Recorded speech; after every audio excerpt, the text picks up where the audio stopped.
Ayan, nandito sila. Tang ina nyo, nanggugulat kayo. Sarap. Ayun, alam nyo, kanina pa kami kumaga. Bulacan. Marikina, teka lang. Marikina, papuntang Moraita sa kanila.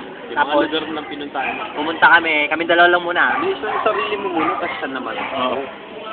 Ako, tapos pumunta ang Bulacan. Papuntang Bulacan, pumunta ako ng Valenzuela, Caloocan. Tapos pumunta kami dito. Bale, ang nagsimula ako alauna hanggang time check tol. Time check, 10:59. 10:59, alas 11 na po.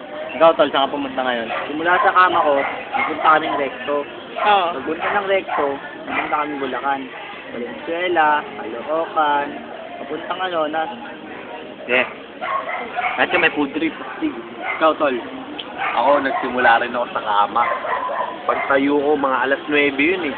Diretso yung Valenzuela. Di na ako napunta mo lang dahil di naman ako kasama.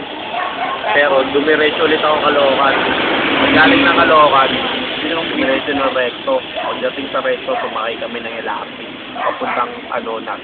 Ginamitan namin ay sa malapit na taxi.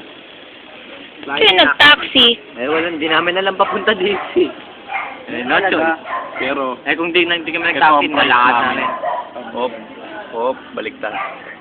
Hindi, mas baliktad yung ginawa mo. Pero wala pong halong-alak yung trip namin ngayon. Yun yung pumalado, wala kaming alak. Siguro tataba na kami sa ginagawa namin. Araw-arawin na namin. Ay, teka lang. Ikaw, ito yung malapit tataba doon. ka? Oo naman. Teka lang tol, ito yung malapit doon. Ang pera namin, 300 pesos lang. At kasalukuyan, magto 12 hours na kami nag-iikot.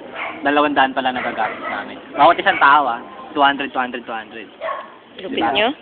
Bakit? Sa ating dalawa lang. Oo, sa ating dalawa. Sa kanya, mga 50 na nga tayo namin. Kasi,